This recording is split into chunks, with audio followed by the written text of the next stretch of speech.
Okay, we are live. All right, I call this March 17th meeting of the Planning and Zoning Commission to order. First item on our agenda this evening is the Pledge of Allegiance. Mr. McKnight, would you lead us? I will. I pledge allegiance to the flag of the United States of America, and to the republic for which it stands, one nation, under God, indivisible, with liberty and justice for all. Thank you, Mr. McKnight.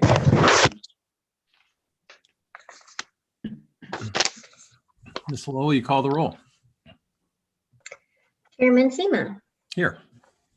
Mayor Dalton, I'm here. Mr. Bolazina, Muted.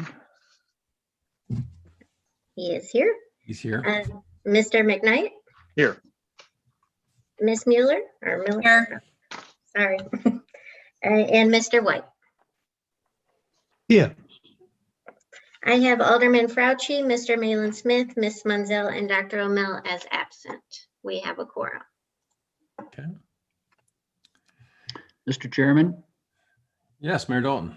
can I speak on a point of personal privilege? Sure. Go ahead. I am just happy to see Commissioner Miller on the phone with us.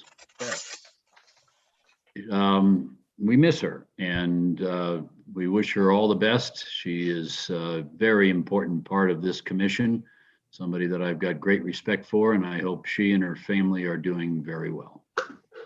You're here. Thank you You're here. very much. I'm hanging in there. Good. You look Well, good. we're all rooting for you. Thanks. All right. Next item on our agenda is approval of the minutes from our February 17th, 2021 meeting. Do I have a motion? So Motion moved. to approve. All right. Motion by Mr. McKnight, seconded by Mr. White, I believe. okay. There you go. Any discussion or amendments? Okay, all in favor, say aye. Aye. Aye. Aye. Any opposed? Motion appears to carry unanimously. All right, new business. Item number 1 tonight is a conditional use permit. A request has been made by Nick Hamilton, owner, for approval of a conditional use permit for an accessory pool structure, a pool located at 13715 Bellcrest Court in the Suburban Estate Zoning District. I'll call for our presenter, Mr. Hamilton. Please state your name and address for the record. Nicholas Hamilton, 13715 Bellcrest Court, Town and Country, Missouri, 63131. Welcome. Thank you. Will you have a presentation for us this evening? Sutton is, so I have the kind of the questions that was sent from the pool company.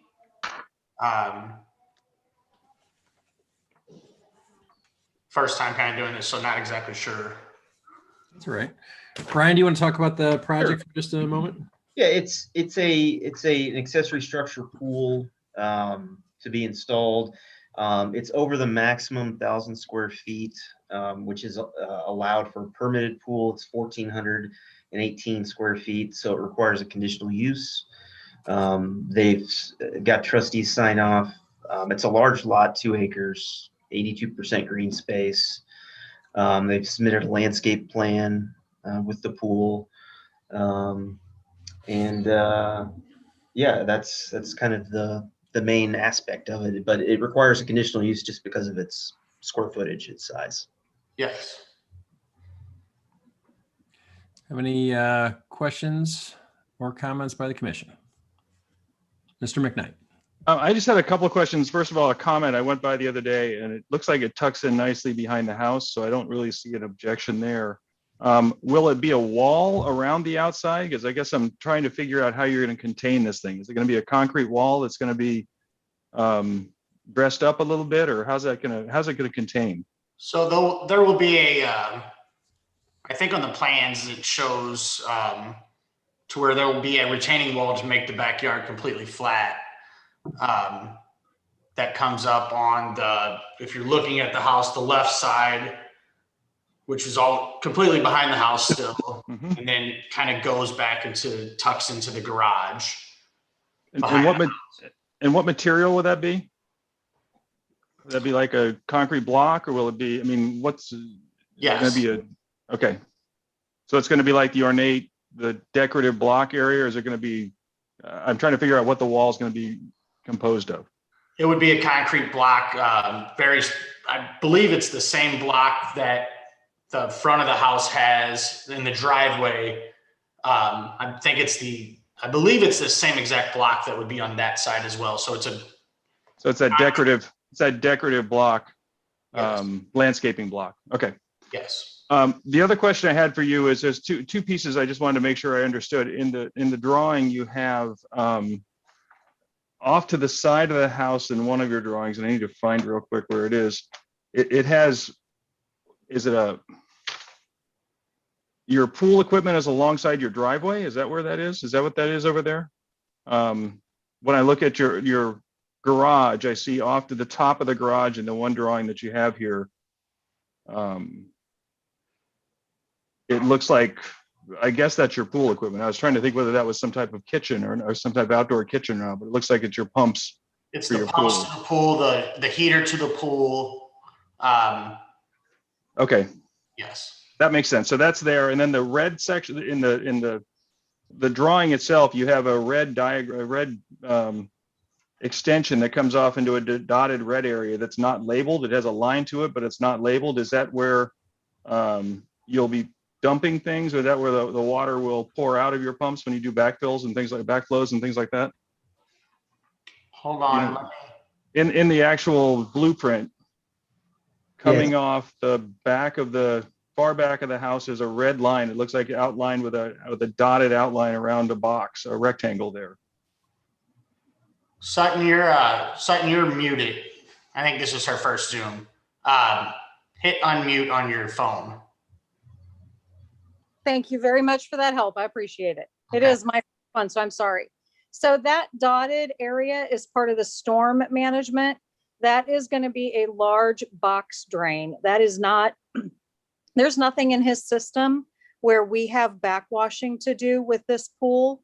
That is all, that's going to carry rainwater, and it will be a very large detention area, a large box drain for all intents and purposes, to get the water down below the surface instead of running off into a neighbor's yard or into the street. So that's water coming off that deck that's going to just Correct. drop into that space. Okay, that makes sense. Correct. Those are the two big questions, a couple of big questions I had about it that makes sense to me now. Okay. So would you state your name and address for the record for us, please? My business address? Yeah, that'd be fine. My name is Sutton Sappington. My business address is 151 North Service Road, St. Peters, Missouri, 63376. I work for Blue Haven Pools. Great. Thank you very much. Mhm. Further questions or discussion? I just wanted to add one thing if I could. Sure. This size of a project has been approved in this subdivision before. So he's not the first one to do something like this in this area because of the size of the lots and the size of the homes. We feel that this will be customary.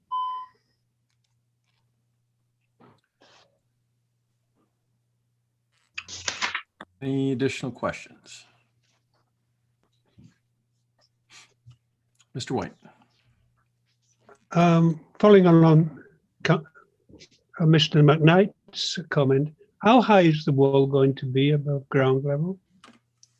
So the measurements are shown on the drawing. At the highest point, it is 6 foot, and that's just in one corner. It goes from 2 feet to 4.5 feet. Then it goes down to 3.5, over to 6. And then when we get back down to the house, we're at 2 feet again. And there will be landscaping to help hide that. That's good. That brings me on to my next point, is that are we anticipating lot 2 being obviously populated, and will the landscaping be enough to screen the wall and the pool from lot 2. I'm not See, familiar you have with lot some 2. trees Nick, there. Nick, do you know which side is your lot 2? Is that the one right next to you, or is there something behind you? It's to the west. Yes, Immediately it's to the next. west. So there'll be landscaping on that side of the house. You know, I don't know the exact type 100% yet, but there will be trees and bushes and to obviously decorate it up. Yeah, it just seemed that azaleas would not give an adequate screen. They are showing 3 arborvitae I see that, yes. that would, at full height would hide the slide that would be installed on that side. And the landscape plan that we submitted was just the landscaping for the pool area. I'm certain that Mr. Hamilton is also doing landscaping out in the yard as well, So near property line. So the landscaping that was on the house was there when I bought it as a spec home. Once the pool's complete, it's going to be an entire kind of landscaping that flows into everything to where it's all matched with, you know, whether that's the rock or the mulch that's there, and to where everything kind of, I didn't want to do one this year and then once this is done, do another one. So once it's all done, the plan was to incorporate from the front of the house that's there right now all the way to decorate, you know, the whole thing, so it kind of looks like it was done together, because then it would be done together.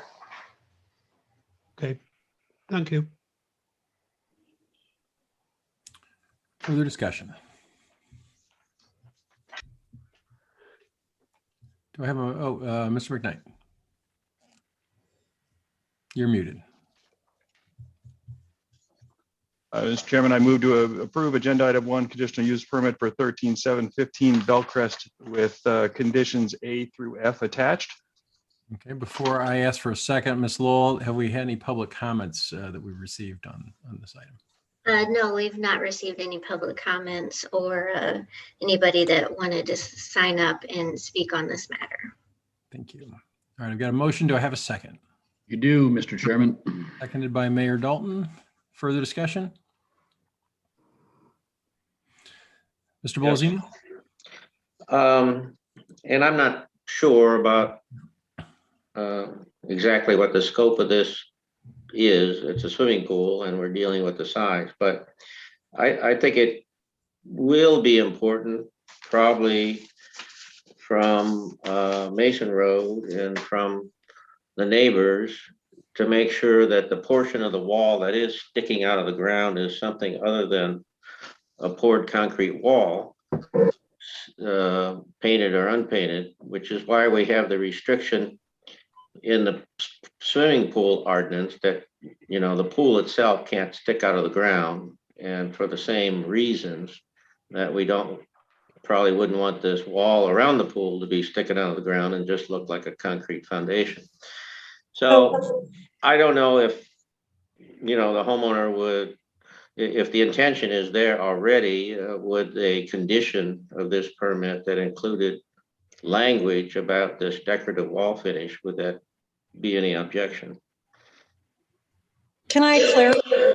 May I clarify the wall? Sure. Please do. So the wall is made of 6-inch concrete block. It's not a concrete wall per se. It is a retaining wall block. It's a 6-inch block wall that will be built up. It does have, you know, a textured face to it to give character. This isn't something that just is going to look like a painted foundation. It is a specific landscape block, like a keystone block. Okay. And it's the same block that's already on the front half of the house that is visible from Mason, that I believe is, I don't know the exact height right now, but, you know, probably upwards of, you know, 4 to 4.5 foot on the front of the house where the garage is. That's fine.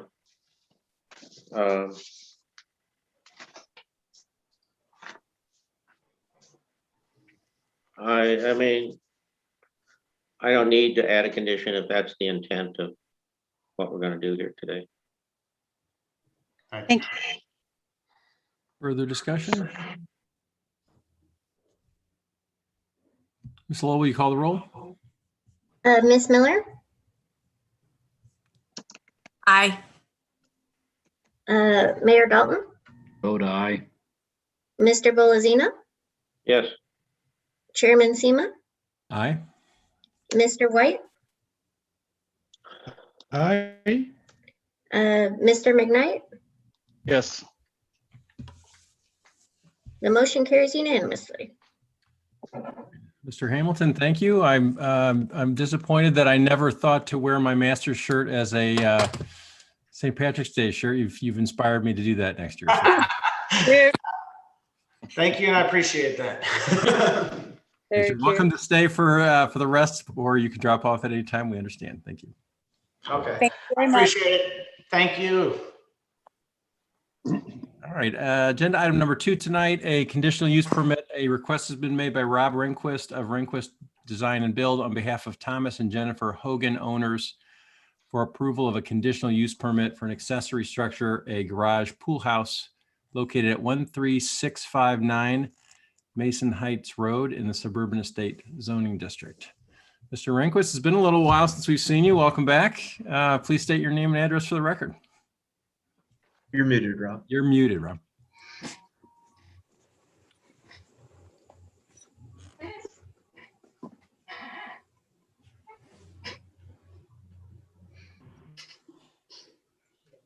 He's gone. It was the wrong button. Too much. went from muted to gone.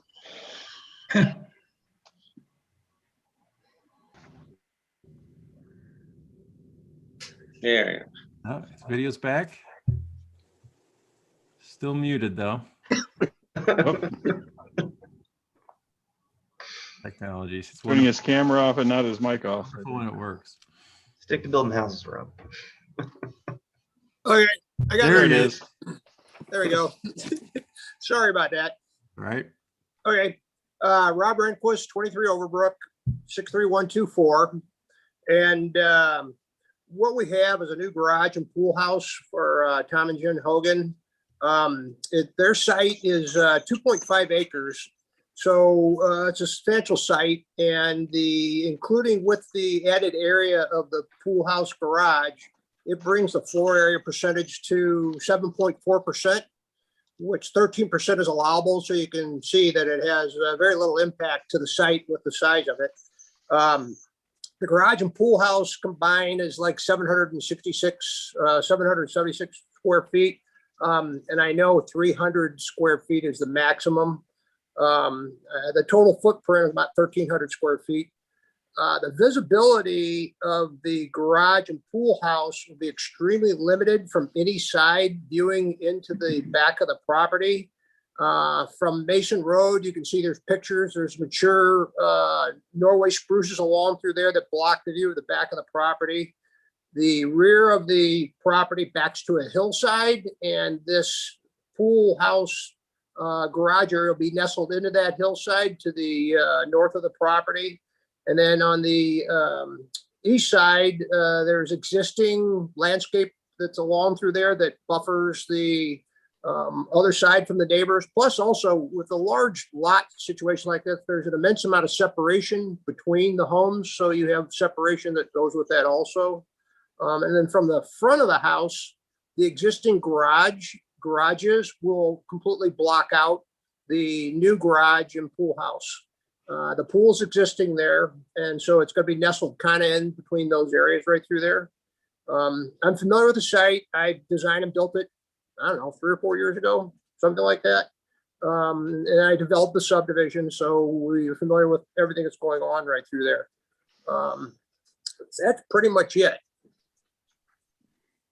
Thank you, Mr. Rehnquist. Do I have any comments or discussion from the commission? One thing is obviously all the materials will match the existing house. I forgot to mention that. So with building the house and designing it, we have access to duplicate the same brick roof, everything on the house, so it will match exactly.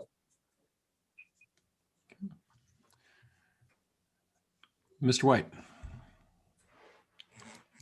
Well, you've answered my question. The color of the bricks work on the architectural drawings doesn't seem to match the color of the house. That's a really tough one to do, to try to take a computer rendering and match an existing brick. We've always had trouble with that, but we also have sample pictures of the brick itself that we've submitted. So, and it's the actual brick and the sample board of the brick. It will match it though. Okay. Further discussion? Chairman? Mr. McKnight? Yeah, I appreciate, I went by again earlier this week and was looking around and I trying to see where an objection would be here. It appears that, I mean, what I like about this, the rendering and everything that you've shown us, is it does show clearly that this is primarily going to be a garage, even the pool and those types of things. I mean, the concern I have with these things is that it's somehow going to turn into a separate room for living. And I'm not sure how you would pull that off with this design. So I like the fact that it is really just a pool house and it is a pool space with a garage, attached to a garage. Looking at it, I think it fits within the scheme of the neighborhood. It seems to fit clearly in here. So I just want to say to Mr. Rehnquist and to the owner, I appreciate this does look like it fits within the specifications that we would require for something like this. So that's my comment. Thank you, Mr. McKnight. Further discussion? Ms. Lowell, we received any public comments? We have not, Chairman. Thank you.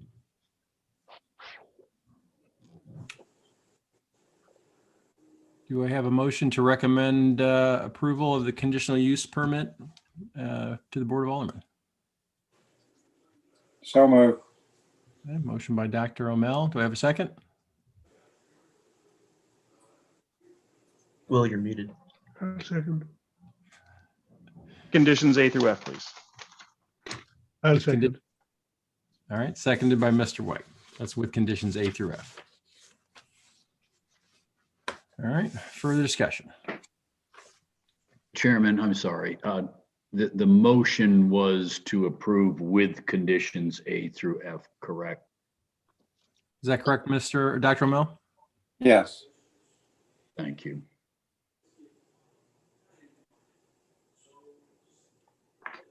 Ms. Lowell, will you call the roll? Mr. Bolazina, Yes. Chairman Sema, Yes. Ms. Miller, Yes. Dr. O'Mell, Aye. Mayor Dalton, Aye. Mr. McKnight, Yes. and Mr. White. Aye. The motion carries unanimously. Okay, Mr. Rehnquist, thank you. Thank you. Two quick things. One, I'm going to become a town and country resident in about 4 months. So that's a warning, or whatever that's worth. So, and then also Ryan told me I couldn't have any Irish beer until the meeting was over. And I upheld that. So I will when we're done now. All right, thank you. Thank you.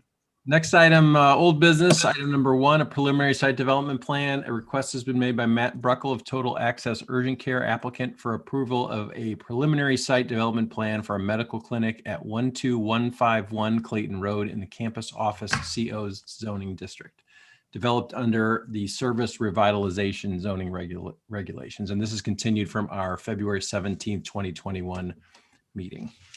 I'll call for our presenter. Please give your name and address for the record.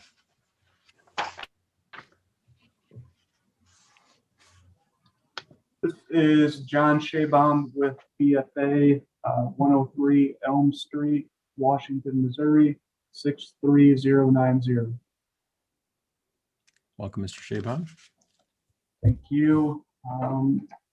Just wanted to run through my notes real quick. Hopefully everyone had a chance to review the summary I provided, going through the outstanding comments that we received at the first meeting, as well as interaction we received afterwards from both Ryan and Commissioner Balzina. First off, the first item that we completed was to provide a supplemental traffic study by CBB, kind of continuing off of the 2015 study. Essentially, they found positive findings, kind of reinforcing the fact that we're less intensive use than what was proposed before. The previous use in 2015 for that report, there were no restrictions placed on site drives, no recommendations for improvements to items within the right of way. So that finding was pretty consistent with us. The second item was in regards to turning movements into and out of our site, and they evaluated that as well. Same kind of finding. Just the trip generations from our development is so much more less than the Tim Hortons and the Reliance Bank that I mean we're pretty small use. The third one was the ambulance trip. Ryan was able to gather some data from the two locations closest to Town and Country, and those are actually less trips than what we presented to the board initially.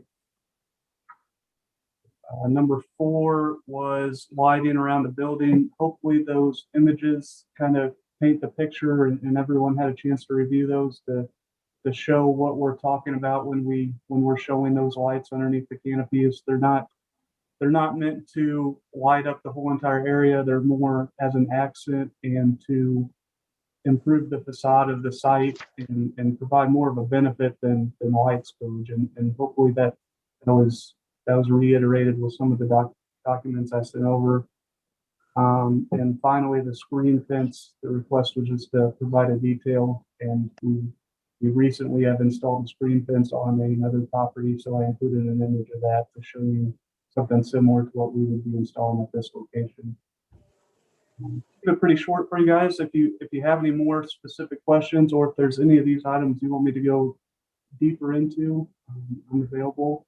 Or if you have any other questions, I believe Dr. Bruckle is on the phone as well. Thank you very much. Thank you, Mr. Shabaum. Questions or discussion by the commission?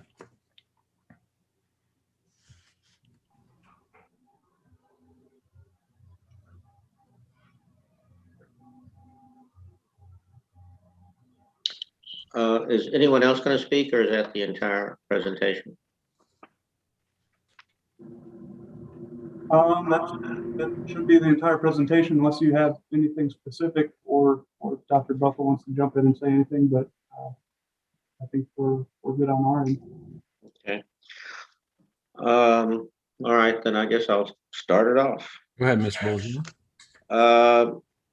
I did see that the elevations were revised to show the adaptation of the building to the sloping grade, which does result in that one corner of the building sticking out of the ground, as I suspected, unless the grade was modified and a retaining wall installed. So, so you're showing it sticking out of the ground and having essentially a painted foundation appearance. Would you consider dressing that up somewhat, since it's pretty prominent side of the building and something I would think you'd want to have look as good as you could?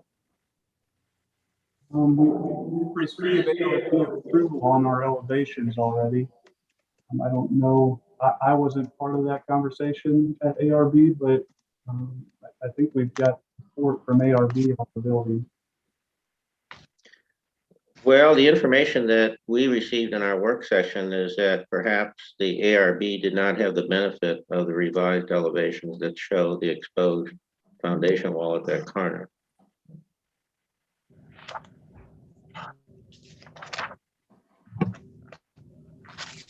Yeah, if I could just jump in, City Planner Ryan Spencer, the ARB did not see those elevations. They came in late the day of the meeting.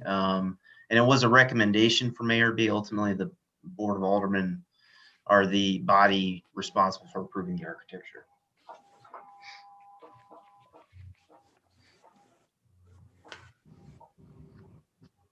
So with that information, I ask again, would there be a consideration to dress up that corner and have something other than an exposed painted foundation wall at your prominent face of the building?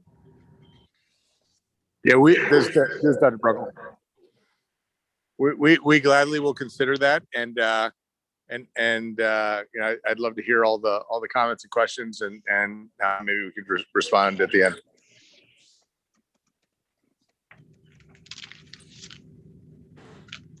Further question or discussions by the commission?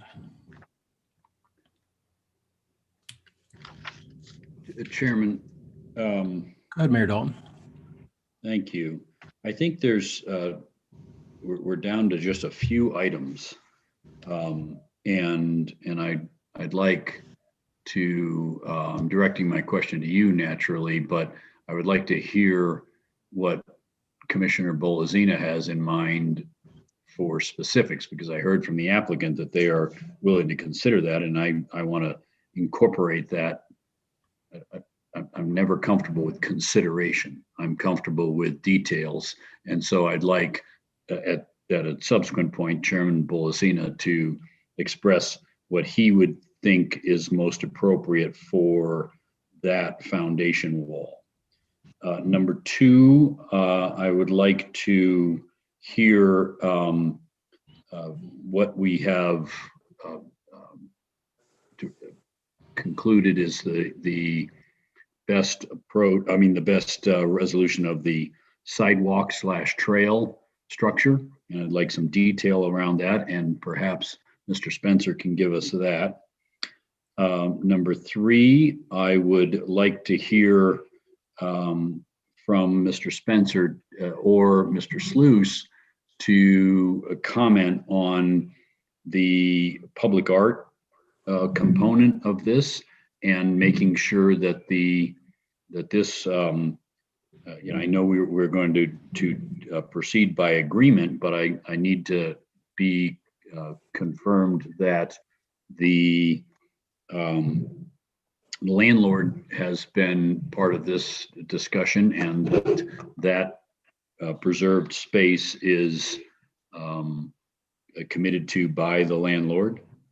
Number four, I want to see some commentary, or I want to hear some commentary on the fact that regarding signage, that there will not be window signs like we see in other locations where there are wrapped windows with signage regarding the location, its services, and so on and so forth. I'm not comfortable with that being part of this design and approval. So I'd like that language regarding signage to be expanded to include that, yes, they will confirm with our regulations, but that there will not be window wrapped signage at this location.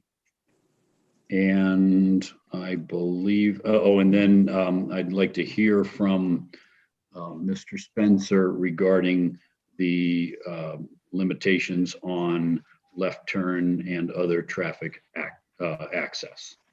So those are the issues that are on my mind, and I would appreciate either the staff's, our attorneys, or our fellow commissioners' comments on all of those points. Thanks, Mr. Mayor. I appreciate you being such a fan. I'm sorry, I missed that comment. I said, thank you, Mr. Mayor. I appreciate you being such a fan. I'm not sure how to take that, but I'm sure it'll be included in the record.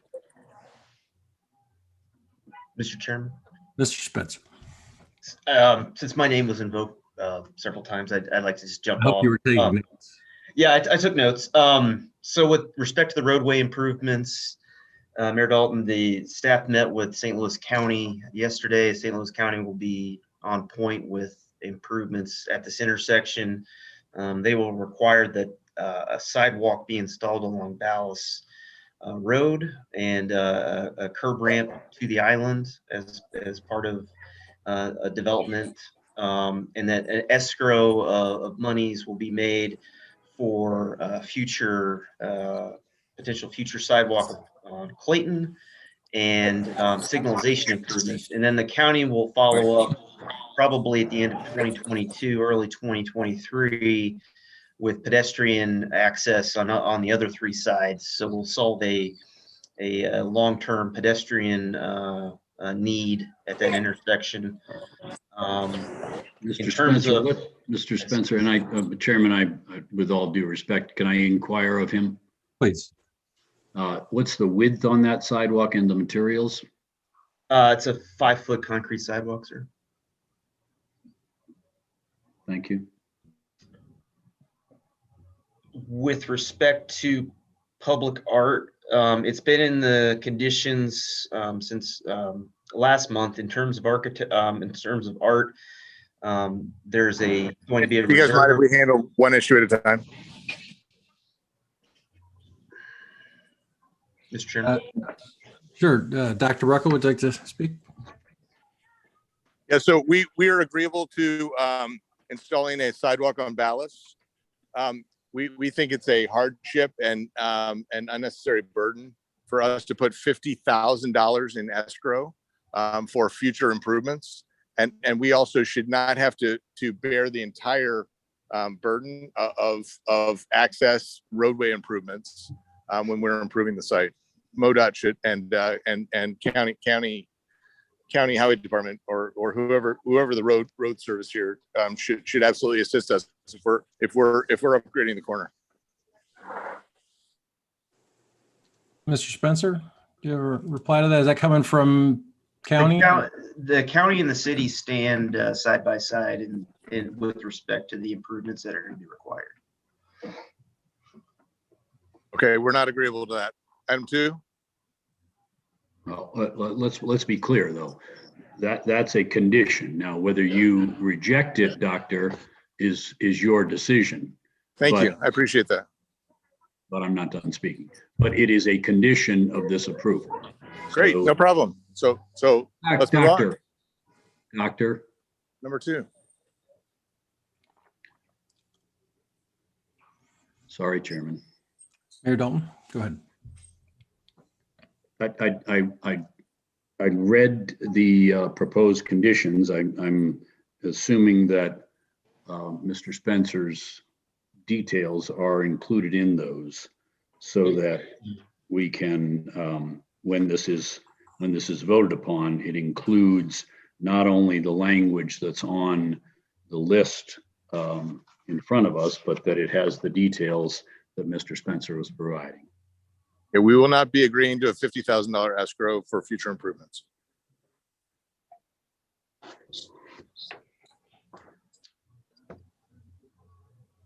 Mr. Spencer, I think to answer the mayor's question, the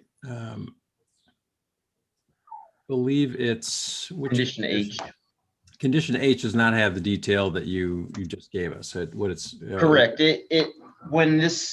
When this memo went out, we had not officially had our meeting with the county with what their expectations were going to be.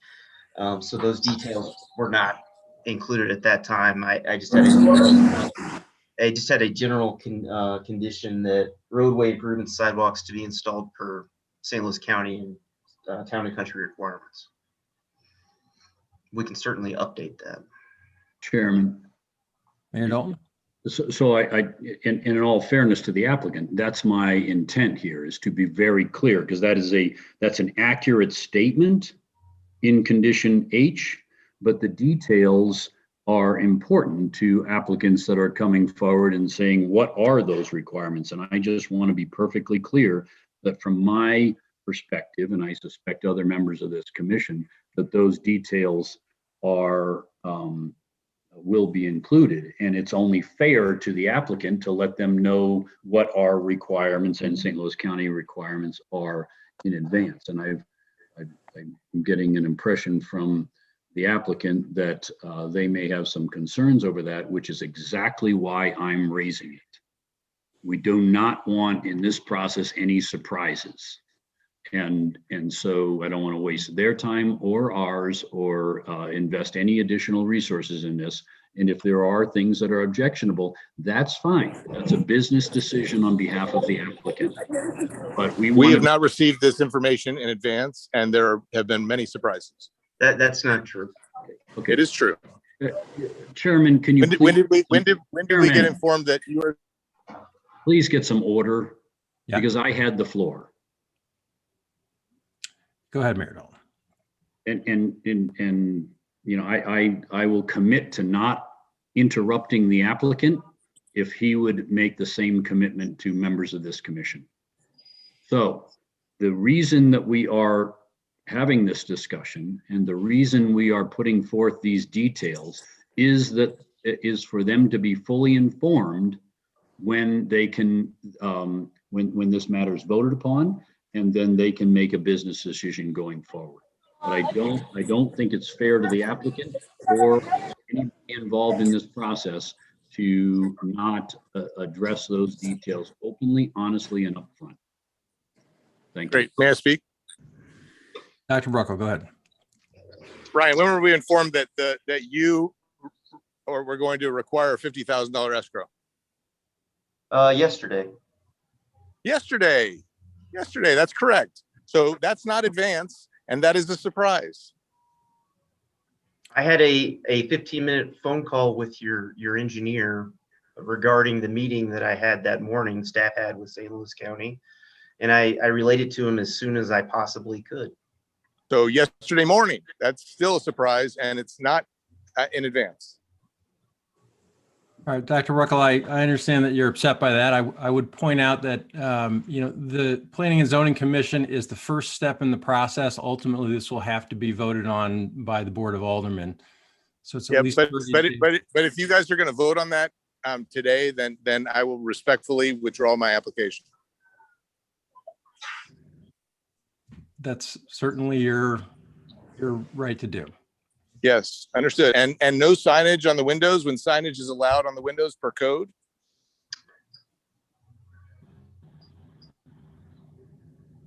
Dr. Brucko, you're saying you're withdrawing your application?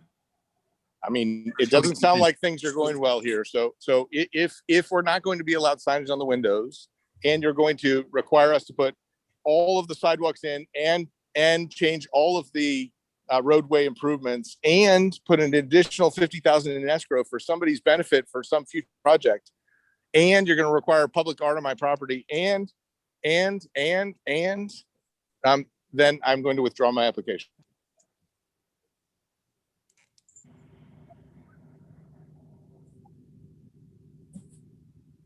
Well, would you like us to continue or not? It depends what you vote. I mean, if you're going to vote to have all these restrictions, then I will withdraw my application. It's very simple. We're spending $3 million on this corner property, which is probably 2 or 3 times market value, and the last minute restrictions and the last minute requirements and the difficult.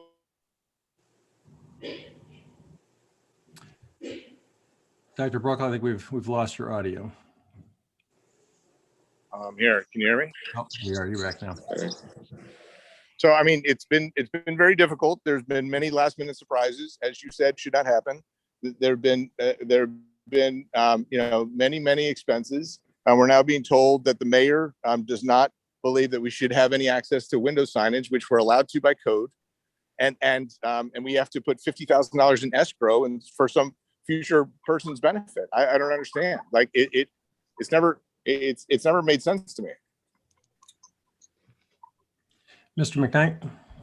Mr. Chairman, it sounds to me like the applicant is reconsidering, and that certainly is his right. I'd hate to leave us in a situation in this meeting where we're considering something that will be rejected soon after.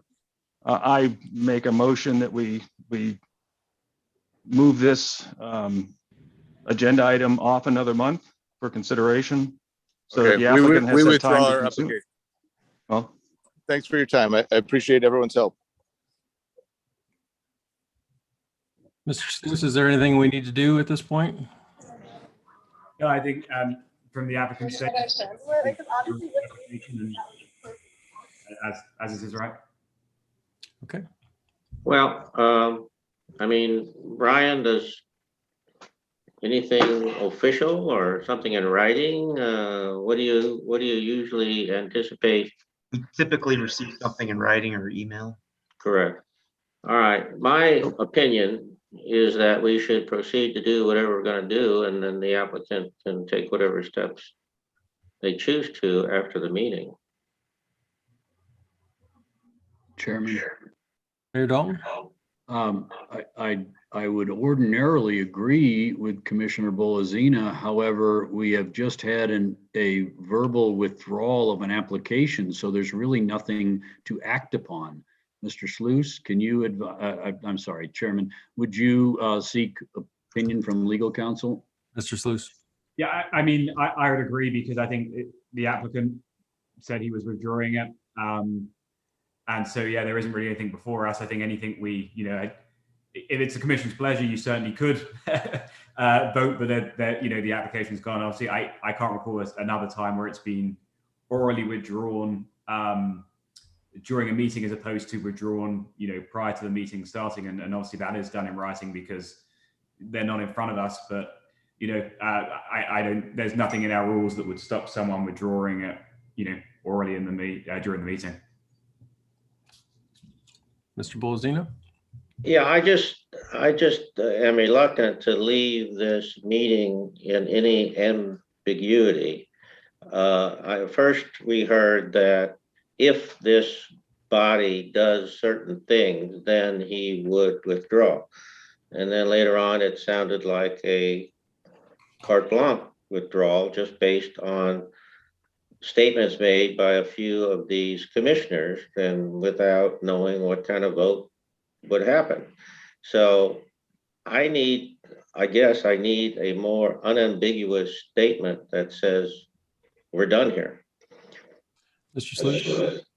I was going to say, alternatively, I think someone can make a motion to recognize the applicant's withdrawal and that it be withdrawn, based on that instruction. That gives you something to vote on and clearly reflects in the minutes. Yeah, Commissioner Bernardino, I recognize, I think the original statement was if you do, this, I'm going to withdraw, but I believe his last statement, and I think he's still on the call if he disagree, but I believe his last statement was, I'm withdrawing, thank you.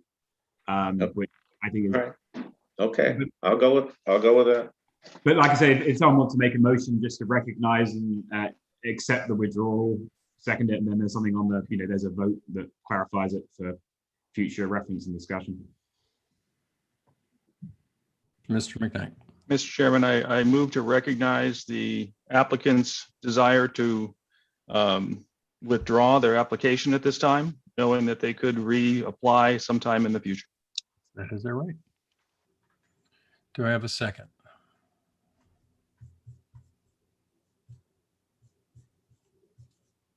I'll second that motion. Seconded by Mayor Dalton. Discussion?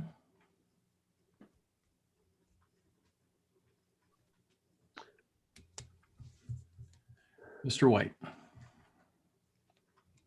Well, it does seem as though the applicant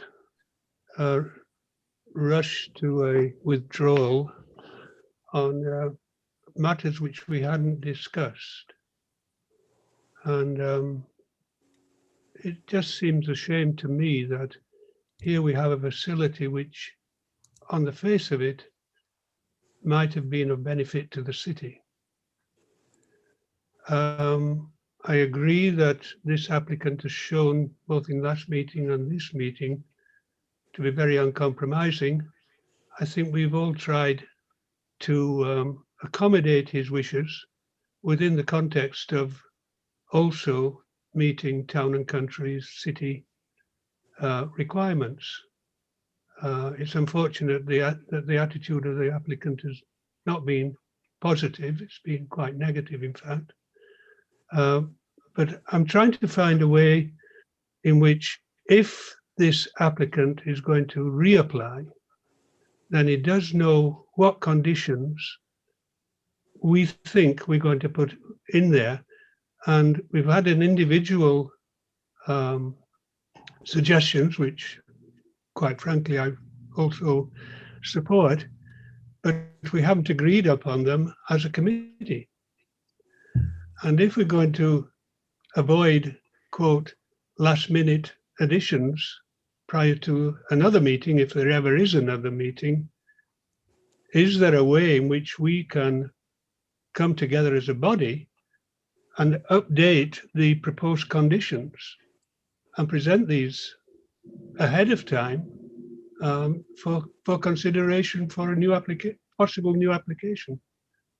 I just need help and guidance on this, but it does seem common sense to try and get somewhere along the road. We are trying to move this project forward. I don't think we've got a mindset to kill it. We do want to move it forward, and we can't move it forward without the other side knowing what we're have in mind.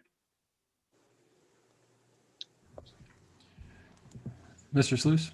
I mean, I think the difficulty you're all facing is there isn't really an application before you anymore. Obviously, if the applicant, Dr. Bracker were to change his mind and revisit, I think, obviously the information presented tonight and the conditions that he has now would presumably be the jump off point or the starting point for that.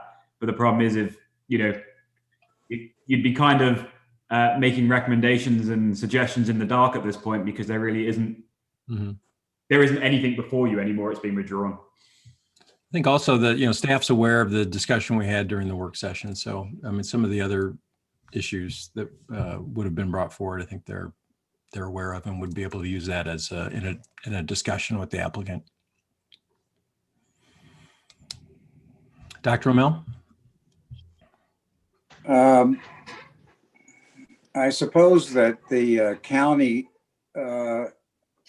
recommendation that this be escrowed or be his responsibility is a firm recommendation, which they would not reconsider. But let me address, which was some of the concerns from residents that we saw, the need for this facility, because I think it does benefit the citizens of Town and Country. I understand it's no longer on our agenda, but let me just tell you that the difference between an emergency room and an urgent care center is significant. And the fact is, when you go to the emergency room, you face triage, and you're not going to be, unless you have symptoms of a stroke or heart attack or come in on an ambulance, you're not going to get seen for several hours.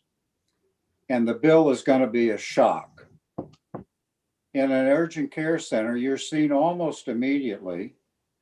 The bills are significantly lower, both for the radiology, the lab, and the treatment. And so there are advantages to our citizens to have this. I do understand if the county wants that sidewalk on Clayton Road paid for by the applicant, and that's a firm opinion, then he's stuck and we're not stuck. But I want to just say, I think it's a shame that this is not going to be realized, and maybe consideration over time would change that opinion by the applicant. That's all. We have a motion that's been seconded on the floor. Any further discussion? Ms. Lowell, go ahead. I don't know if this is the correct order, but we did have public comments in regards to this. And I did at least want to enter them into the record. We received 11 public comments consisting of 14 pages, and they will be attached to the minutes. Thank you, Ms. Lowell. Any other discussion on the motion?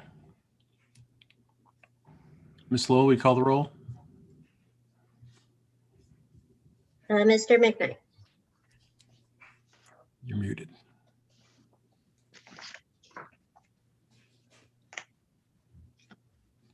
That was an aye, I'm assuming. Yes. Ms. Miller, Okay. I need clarity on exactly what we're voting on at this point. Is it as presented without the? The motion, confused. Is the motions to just to recognize the withdrawal? Is that what we're voting on? Okay. Yes. Chairman Sima, Yes. Dr. Amell, Aye. Mr. White, Aye. Mayor Dalton, Aye. and Mr. Bolazina. I will say yes, because there's really nothing else that we can do. You could say no. Motion carries I don't unanimously. recognize it. Abstain. Okay. We have, I don't believe there's any other business, and are we going to have a report from the Board of Aldermen tonight? I know Alderman Fauci is not here. No. All right. Move to adjourn. All right. Do I have a second? Second. Seconded by Mr. McKnight. All in favor, say aye. Aye. Aye. Aye. Any opposed? Motion appears to carry unanimously. All right.